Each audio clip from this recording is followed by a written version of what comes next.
అందరికీ నమస్కారం. అనుకున్నంత అయ్యిందండి. నా ప్రగాఢ విశ్వాసం, నా నమ్మకం చంద్రబాబు నాయుడు రెండేళ్లు తిరక్కముందే జగన్మోహన్ రెడ్డి గారు 5 సంవత్సరాల్లో చేసిన అప్పును అవలీలగా రికార్డు బ్రేక్ చేస్తూ దాటేస్తాడని నాకు ప్రగాఢ విశ్వాసం, నమ్మకం. నేను బాబు గారి పైన పెట్టుకున్న నమ్మకాన్ని బాబు గారు వమ్ము చేయకుండా 22 నెలల కాలంలోనే 3,33,000 కోట్ల అప్పు అండి. Point to be noted your honour. 3,33,000 కోట్ల అప్పులు చేశారు చంద్రబాబు నాయుడు గారు 22 నెలల కాలంలో. క్లియర్గా మీకు ఐటమైజ్డ్ బిల్లింగ్ ఇచ్చినట్లు, ఇడ్లీకి ఎంత, దోశకెంత, వడకెంత అని హోటల్లో బిల్లు ఇచ్చినట్లు ఎప్పుడెప్పుడు ఎక్కడెక్కడ ఎంత అప్పులు చేశాడన్న విషయాలు కూడా కూలంకుషంగా చెప్తాను. మీకు ఓపిక ఉంటే మీరు విన్న తర్వాత 10 మందికి కూడా ఈ గొప్ప కీర్తిని చంద్రబాబు ఎలా సాధించారో 10 మందికి చెప్పండి. చంద్రబాబు గారి గొప్పతనాన్ని దశ దిశలా వ్యాపింపజేయడం, దానిని ముందుకు తీసుకెళ్లడం మనందరి బాధ్యత. సంపద సృష్టిస్తామని చెప్పిన చంద్రబాబు నాయుడు అప్పుల బాబుగా మారిపోయారు. ప్రతి మంగళవారం వందలు వేల కోట్లు అప్పులు చేస్తున్నారు. గడిచిన 22 నెలల్లో దాదాపు 3,33,000 కోట్ల అప్పులు చేశారు. దేశంలో ఏ ముఖ్యమంత్రి చేయని విధంగా అప్పులు చేస్తూ రాష్ట్రాన్ని అప్పుల కూపంలోకి నెట్టేస్తున్నారు. ఇంతకుముందు ఒక పాట పాడేవాళ్ళమండి చిన్నప్పుడు, ఒప్పుల కుప్ప వయ్యారి బామ అని.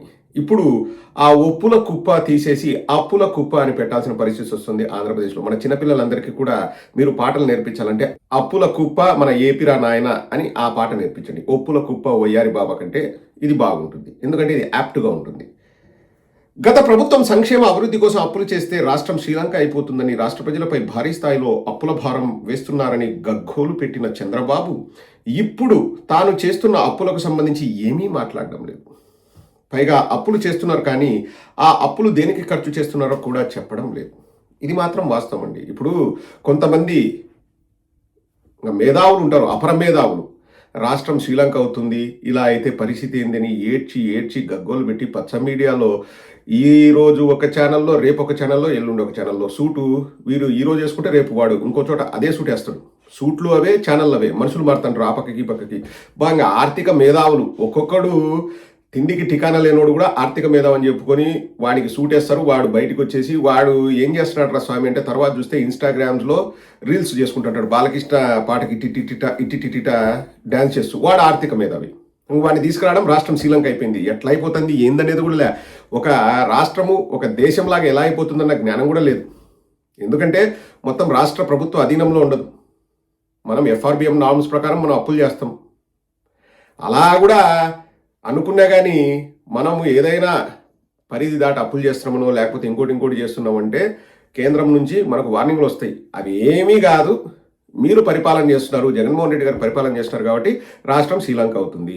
ఇప్పుడు చంద్రబాబు నాయుడు గారు ఏ విధంగా ఏ రూట్లలో అప్పులు చేశారో కూడా మేము వివరంగా చెప్తాం, వినండి.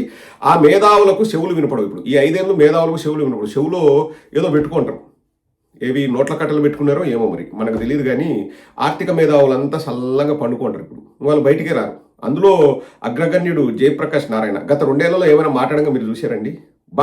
నేను చదువుకున్నా, నేను న్యూట్రలు, నేను దేశం కోసం రాష్ట్రం కోసం పాటుపడతా అని చెప్తూనే చంద్రబాబు నాయుడుకి ఎట్లా కొమ్ము కాస్తారంటే, నేను జయప్రకాష్ నారాయణ గారిని అడిగేది ఒకటే, బాహాటంగా బయటకు వచ్చి చెప్పాయా, నువ్వు న్యూట్రల్ ముసిగేసుకొని జనాల్ని మోసం చేయడం ఎందుకు? నాకు చంద్రబాబు ఇష్టము, చంద్రబాబు చెప్పినట్టు నేను మాట్లాడతాను, బయటకు వచ్చి చెప్పు. ఎందుకంటే అండి, ఇప్పుడు ఈ చేతికి దెబ్బ తగులుతేమో ఓ అని కన్నీరు గార్చి, ఈ చేతికి దెబ్బ తగిలితే నీ చేయి తగ్గిందా, నీకు 16 కుట్లు పన్నాయా అన్నట్లు ఉంటుంది. ఎవరు? జయప్రకాష్ నారాయణ. గత ప్రభుత్వ హయాంలో రాష్ట్రానికి ఇంత ఇబ్బందులు అవుతాయి, రాష్ట్రం శ్రీలంక అవుతుందని మాట్లాడే జయప్రకాష్ నారాయణ ఇప్పుడు అంతకంటే ముబ్బడిగా అప్పులు చేస్తుంటే లైట్. ఇంకా ఏ విధంగా అనుకోవాలండి? మీరే చెప్పండి కింద కామెంట్ సెక్షన్ అండి. ఏ విధంగా మనం అనుకోవాలి, ఏ విధంగా దాన్ని అభివర్ణించాలి? నాకైతే అర్థం కావట్లేదు. పాయింట్ నెంబర్ 1, బాబు సర్కార్ బడ్జెట్ పరిధిలో అప్పులు 1,82,264 కోట్లు. బడ్జెట్ బయట వివిధ కార్పొరేషన్ నుంచి అప్పులు 1,03,670 కోట్లు. రాజధాని అప్పులు 47,387 కోట్లు. మొత్తం అప్పులు 3,33,321 కోట్లు. లంగిడిల్. కాగ్ గణాంకాలు ప్రభుత్వ జీవోలే ఇందుకు సాక్ష్యం. మేమేది ఆధారం లేకుండా మాట్లాడడం, ప్రతిదీ వివరిస్తాం చూడండి. 24-25 ఆర్థిక ఏడాది మార్చి వరకు బాబు చేసిన అప్పు 81,597 కోట్లు. 2025-26 ఆర్థిక ఏడాది జనవరి వరకు అప్పు 90,767 కోట్లు. ఫిబ్రవరి 3వ తేదీ ఆర్బీఐ అంటే ఈ ఫిబ్రవరి 2026 ఫిబ్రవరి 3వ తేదీ ఆర్బీఐ తలుపు తట్టి 3,300 కోట్లు. ఫిబ్రవరి 17న మళ్ళీ ఆర్బీఐ తలుపు తట్టి 500 కోట్లు. ఫిబ్రవరి 24 తేదీన 3,100 కోట్లు. మార్చి 10వ తేదీన 3,000 కోట్లు. సో ఫిబ్రవరి 3 నుంచి ఇప్పటి వరకు దాదాపుగా 3,800 ప్లస్ 6,900 9,900 కోట్లు. ఇంకొక 100 కోట్లు చేస్తే 10,000 కోట్లు. ఏది ఒక నెల 20 రోజుల వ్యవధిలో చంద్రబాబు గారు ఆర్బీఐ తలుపు తట్టి చేసిన అప్పు 9,900 కోట్లు. సో ఈ అన్ని అప్పులు కలిపితే 1,82,264 కోట్లు అవుతుందండి. పౌర సరఫరా సంస్థ నుంచి 7,000 కోట్లు, ఏపీఎండిసి నుంచి 9,000 కోట్లు, ఏపీ పవర్ ఫైనాన్స్ కార్పొరేషన్ నుంచి 6,710 కోట్లు, బ్యాంకుల నుంచి విద్యుత్ సంస్థల నుంచి 1,150 కోట్లు, ఏపీ విమానాశ్రయాల అభివృద్ధి కార్పొరేషన్ నుంచి 1,000 కోట్లు, అలాగే ఏపీ జలజీవన్ మిషన్ కార్పొరేషన్ నుంచి 14,000 కోట్లు, ఏపీఐఐసి ద్వారా 8,500 కోట్లు, మార్క్ఫెడ్ నుంచి 19,900 కోట్లు, ఏపీసీపీడీసీఎల్ ఏపీఎస్పీడీసీఎల్ ద్వారా 5,473 కోట్లు, నాబార్డు 3,762 కోట్లు, ఎస్బీఐ ద్వారా ఏపీ పవర్ ఫైనాన్స్ కార్పొరేషన్ 2,000 కోట్లు, ఆంధ్రప్రదేశ్ పవర్ డెవలప్మెంట్ కార్పొరేషన్ నుంచి 1,724 కోట్లు, ఏపీ పవర్ ఫైనాన్స్ కార్పొరేషన్ నుంచి 900 కోట్లు, హడ్కో ద్వారా ఏపీ టిడ్కో అప్పు 4,451 కోట్లు, హడ్కో ద్వారా ఏపీపీఎఫ్సిఎల్ నుంచి 500 కోట్లు, ఆంధ్రప్రదేశ్ బెవరేజెస్ కార్పొరేషన్ అక్కడి నుంచి 17,600 కోట్లు, మొత్తం 1,03,670 కోట్లు కార్పొరేషన్ల ద్వారా తీసుకున్న అప్పు. ప్రపంచ బ్యాంక్, ఏషియన్ డెవలప్మెంట్ బ్యాంక్ నుంచి 15,000 కోట్లు, హడ్కో నుంచి 11,000 కోట్లు, జర్మనీకి చెందిన కేఎఫ్డబ్ల్యూ సంస్థ 5,000 కోట్లు, ఎన్ఏబిఎఫ్ఐడి నుంచి 7,500 కోట్లు, ఏపీపీఎఫ్సిఎల్ నుంచి 1,500 కోట్లు, నాబార్డు నుంచి 7,387 కోట్లు, మొత్తం 47,387 కోట్లు. తాజాగా రిజర్వ్ బ్యాంక్ ఆఫ్ ఇండియా నుంచి మరో 3,900 కోట్ల అప్పు. అది ఇందాకే చెప్పాను కదండి, 3,900 కోట్ల అప్పు. ఓహో, మార్చి 10 కాకుండా ఇది కొత్తగా మళ్ళీ 3,900 కోట్ల అప్పు. ఇలా కేవలం చంద్రబాబు 22 నెలల పాలనలోనే 3,33,000 కోట్లకు పైగా అప్పు చేసి అప్పులు చేయడంలో రికార్డు సృష్టించారు. ఇంకా దీన్ని ఎలా అభివర్ణించాలో నాకైతే నిజంగా తెలియదండి. ఎలక్షన్స్ ముందు ఏమన్నారండి, సంపద సృష్టిస్తా, సారీ చేతులు ఇట్లా సంపద సృష్టిస్తా, ఆదాయం పెంచతా, పెరకతా, పీకతా అన్నాడు. ఏమి సంపద సృష్టించాడు? ఈ 2 ఏళ్ల కాలంలో చంద్రబాబు నాయుడు గారు శ్వేతపత్రం విడుదల చేయగలరా? నేను నారా లోకేష్ గారు మిమ్మల్ని వింటున్నారా? వినమ్రంగా, గౌరవపూర్వకంగా నారా లోకేష్ గారిని ఒక సూటి ప్రశ్న అడుగుతున్నాను. మీరు గూగుల్ తీసుకొచ్చా అంటున్నారు కదా. రాష్ట్ర ప్రభుత్వం గూగుల్తో చేసుకున్న ఒప్పందం ఏదైనా ఉందా? ఆన్ పేపర్ రాష్ట్ర ప్రభుత్వం గూగుల్తో చేసుకున్న ఒప్పందం ఏదైనా ఉందా? ఉంటే రిలీజ్ చేయండి, మేము కూడా అప్రిషియేట్ చేస్తాం. ఎందుకంటే మేము హెరిటేజ్ ఎవరితో ఒప్పందాలు చేసుకుంది, హెరిటేజ్ ఎందుకు వాళ్ళతో ఒప్పందాలు చేసుకుంది, ఎందుకు వీళ్ళతో ఒప్పందాలు చేసుకుందని మేము అడగట్లేదు. ఎందుకంటే కొందరు సన్నాసులు కింద వచ్చి కామెంట్లు పెడతారు, నీకేం సంబంధం, నువ్వు కూడా అడగడానికి నారా లోకేష్ గారిని అది ఇదని. మేము హెరిటేజ్కు సంబంధించిన విషయాలు అడగట్లేదు, రాష్ట్రానికి సంబంధించిన విషయాలు అడుగుతున్నాము. మీరు గూగుల్ తెచ్చా అని ఉదరగొట్టారు కదా. గూగుల్తో రాష్ట్ర ప్రభుత్వం ఏం ఒప్పందాలు చేసుకుంది? ఎందుకంటే మాకు తెలిసినంత వరకు నాకు కంఠపాఠం అయిపోయిందండి. డిసెంబర్ 2వ తేదీ GOMS నెంబర్ 66 ప్రకారం గూగుల్కి రాష్ట్ర ప్రభుత్వానికి సంబంధమే లేదు. 6 కంపెనీలకు 480 ఎకరాలు ఇచ్చినారు. ఆ 6 కంపెనీల్లో 3 భారతీ ఎయిర్టెల్ వాళ్ళవి, 3 అదాని వాళ్ళవి. సో గూగుల్తో ఎటువంటి ఒప్పందాలు చేసుకున్నారు? గూగుల్ వాళ్ళు రాకపోతే ఏం చేస్తారు? ఒకవేళ వచ్చి పెడతామన్న పెట్టుబడులు పెట్టకపోతే, తక్కువ పెట్టుబడులు పెడితే ఏం చేస్తారు? మీ దగ్గర ఏమైనా స్ట్రింజెంట్ యాక్షన్ ప్లాన్ ఉందా? స్ట్రిక్ట్ యాక్షన్ ప్లాన్ ఉందా?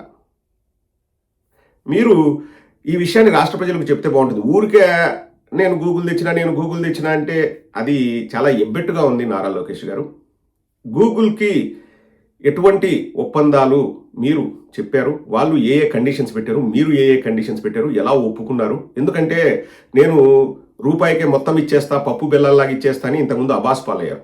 ఇప్పుడు కూడా నేను మళ్ళీ చెప్తున్నా కదండి, మీ వ్యక్తిగత వ్యాపారాలు అయితే నేను అడగను. గూగుల్ మీరు తీసుకొచ్చారన్నారు. ఏ విధంగా గూగుల్ రాష్ట్రంతో ఒప్పందం చేసుకుంది? నాకు తెలిసినంత వరకు అక్టోబర్లో ఈ ల్యాండ్లు ఇస్తామని చెప్పేసి ఒక జీవో తెచ్చారు. దాన్నే కన్ఫర్మ్ చేస్తూ డిసెంబర్ 2వ తేదీ GOMS నెంబర్ 66 తెచ్చారు. తర్వాత జనవరిలోనో ఫిబ్రవరిలోనో చావు కబురు చల్లగా చెప్పినట్టు పత్రికల్లో ఏబిఎన్లో అక్కడ ఇక్కడ లేదు గూగుల్ వాళ్ళు లెటర్ రాశారంట, భూములన్నీ కూడా అదాని వాళ్ళకే ఇచ్చేయండి అని గూగుల్ వాళ్ళు లెటర్ రాశారని ఒక 3 నెలలు ఊదరగొట్టిన తర్వాత చావు కబురు చల్లగా చెప్పారు. కానీ ఈ జీవో వచ్చిందే ఈ 6 కంపెనీలకు, అంటే 3 భారతీయ ఎయిర్టెల్ 3 అదాని కంపెనీలకు ఇవ్వండి జీవో వచ్చిందే అక్టోబర్లో. కానీ అక్టోబర్లో జీవో వచ్చిన తర్వాత జనవరిలో ఎలా లెటర్ రాస్తాడు గూగుల్ అతను వాళ్ళకే భూములు కట్టబెట్టండి అని? అసలు గూగుల్తో చేసుకున్న ఒప్పందం ఇది. ఇక గూగుల్ని పక్కన పెడితే, ఎందుకంటే గూగుల్ అదాని వాళ్ళతో ఒప్పందం చేసుకున్నారు, అదానికి అన్ని అనుమతులు ఇచ్చి సబ్సీ కేబుల్ వేసి ఇవన్నీ చేసింది జగన్మోహన్ రెడ్డి గారి హయాంలో, అది ఎవరు కాదనిలేని సత్యం. సింగపూర్ నుంచి సబ్సీ కేబుల్ వేశారు, అవన్నీ జరిగింది మన హయాంలో. సో అదాని వాళ్ళపై గూగుల్తో మాట్లాడారు. అది పక్కన పెడితే చంద్రబాబు చేసిన అభివృద్ధి ఒక్కటి చెప్పండి, సృష్టించిన సంపద ఒక్కటి చూపించండి. అప్పులు చేసి అప్పుల ఆంధ్రప్రదేశ్గా తయారు చేస్తున్న చంద్రబాబు నాయుడు గారు ఎక్కడ సంపద సృష్టించారు? నేను ఎలక్షన్స్ ముందు చాలాసార్లు చెప్పానండి, ఎందుకంటే ప్రతిపక్షం ఉన్నప్పుడు చంద్రబాబు నాయుడు చాలా పవర్ఫుల్. ఎందుకంటే ఆయన అబద్ధాలకు హద్దు పొద్దు ఉండదు. ఇది చేస్తా అది చేస్తా, అరచేతిలో వైకుంఠాన్ని చూపిస్తాడు. గెలిచిన తర్వాత మీరు చెప్పండి ఎట్ట సంపద సృష్టించాలో నాకు చెప్పండి, నేను వింటా, అప్పులు పుట్టడంలే ఇవన్నీ మాట్లాడతారు. ఆయన మాట్లాడాడు స్వయంగా. ఇదేం నేను ఆయన్ను ఏదో కించపరుస్తూనే మాట్లాడేది కాదు, వారే మాట్లాడారు. కడప జిల్లాలో రాయచోటి దగ్గర ఒక సభ పెట్టి మీరు సంపద ఎలా సృష్టించాలో నా చెవులో చెప్పండి అన్నాడు. అప్పులు పుట్టట్లేదు అన్నాడు, ఆన్ రికార్డ్. నేను నా మాటలు కాదు. ఏం సంపద సృష్టించాడు? నేను ఎలక్షన్స్ ముందు ఇదే చెప్పానండి, సంపద సృష్టించాలంటే ఒక కంపెనీ వచ్చి ఆ కంపెనీ ప్రొడక్షన్లోకి రావాలంటేనే 5-6 ఏళ్ళు పడుతుంది. వచ్చిన తర్వాత కూడా వాళ్ళు నష్టాలు చూపించవచ్చు. వాళ్ళు నష్టాలు చూపిస్తే గవర్నమెంట్కి ఏం లాభం వస్తుంది? వాళ్ళు లాభాలు చూపిస్తే అందులో ట్యాక్స్ కడతారు. మాకు నష్టాలు వచ్చినాయని చెప్పినారు అనుకోండి, గవర్నమెంట్కి ఏం లాభం వస్తుంది? వచ్చిన పరిశ్రమ ప్రతిదీ కూడా ఏం సక్సెస్ఫుల్ అవ్వాలన్న గ్యారంటీ లేదు. బిజినెస్ అనేదే కత్తి మీద సాము లాంటిది. కొన్ని బిజినెస్లు లాభాలు వచ్చినా కానీ వాళ్ళు ట్యాక్స్లు ఎగ్గొట్టాలని చెప్పి నష్టాలు వచ్చినట్టు చూపిస్తారు. అట్లా చాలా కంపెనీలు చేస్తాయి. అప్పులు తీసుకుంటారు బ్యాంకుల నుంచి, ఎగ్గొడతారు. ఎంతమంది ఎగ్గొట్టలే మనం చూడలే బిజినెస్ మెన్. ఇక్కడ కంపెనీలు వస్తేనే అంత అయిపోయింది అన్నట్లు, ఏదో దాన్నే అభివృద్ధి అన్నట్టు మసిపూసి మారేడుగా చేస్తారు. ఒకవేళ అదే అనుకుని చంద్రబాబును చూసి అభివృద్ధిని చూసి పొరుదండాలు పెట్టుకుని వస్తున్నాయన్నా ఎన్ని కంపెనీలు వచ్చినాయి? రూపాయికి పప్పులు బెల్లాలాగా నేను పంచుతా అంటే నీకు వేరే వాళ్ళకు తేడా ఏముంది? నీ విజనరీ చూసి కదా రావాలి, నీ అందం సందం చూసి కదా రావాలి. అందం సందం అంటే మళ్ళీ ఫిజికల్ అపీరెన్స్ కాదండి, చేసే పనితనంలో అందం ఉంటుంది కదా.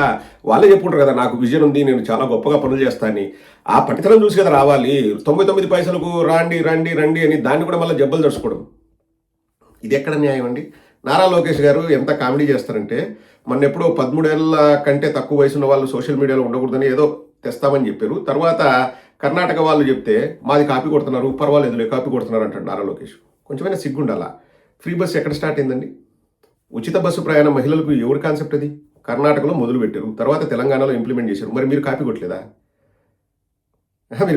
క్వాంటమ్ వ్యాలీ మేము తీసుకొస్తున్నాం అని చెప్పేసి గత అక్టోబర్లోనో సెప్టెంబర్లోనో చెప్తే వాళ్ళు కర్ణాటక సంబంధిత మంత్రిత్వ శాఖ వాళ్ళు, ఆ మంత్రి స్వయంగా ట్వీట్ చేసి బుద్ధుండాలా, మేము ఏప్రిల్లోనే స్టార్ట్ చేసినాము క్వాంటమ్ వ్యాలీ బెంగళూరులో, 2025 ఏప్రిల్లోనే స్టార్ట్ చేసినాం, మీరు అక్టోబర్లో వచ్చేసి నేనే తాతను తండ్రిని అన్నో సిగ్గుండాలని చెప్పినట్టు వాళ్ళు తుపుక్కని ఊసి ట్వీట్ వేసినారు. ఇంకా ప్రతిదానికి మేమే గొప్పలో చెప్పుకోవడం, సంపద సృష్టిస్తా. ప్రతిపక్షంలో ఉన్నప్పుడు చంద్రబాబు నాయుడు చాలా బీరాలు పలుకుతారండి. తర్వాత వచ్చిన తర్వాత అప్పులు ఉన్నాయి, ఏం చేయాలా షోలో చెప్పండి అంటాడు. 3,33,000 కోట్ల అప్పు. చంద్రబాబు గారు కంగ్రాచులేషన్స్, కుమ్మి పడేయండి ఇప్పుడు. ఎందుకంటే ఏ ఆర్థిక మేధావి రాడు, ఎవడు బయటకు వచ్చి చెప్పడు. ఎవడు కూడా బయటకు వచ్చేసి రాష్ట్రం శ్రీలంక అవుతుంది, అయ్యో నాకు భయం వేస్తుంది, ఇట్లయితే ఎట్లా, ఎవరితో జయప్రకాష్ నారాయణతో మొదలు పెట్టుకుని ఎవడు కూడా రాడు. నోరు మూసుకుంటారు, పిన్ డ్రాప్ సైలెన్స్. ఎందుకంటే చంద్రబాబుకు మేనేజ్ చేయడం తెలుసు. ఇంకా ఏమిచ్చి మేనేజ్ చేస్తాడో చంద్రబాబు ట్యూషన్లు చెప్తే మేము కూడా అయ్యే ఫాలో అవుతాం. ఎందుకంటే చంద్రబాబు అబద్ధాలు అందంగా ఉంటాయి. చంద్రబాబు అబద్ధాలు చాలా అందంగా ఉంటాయి.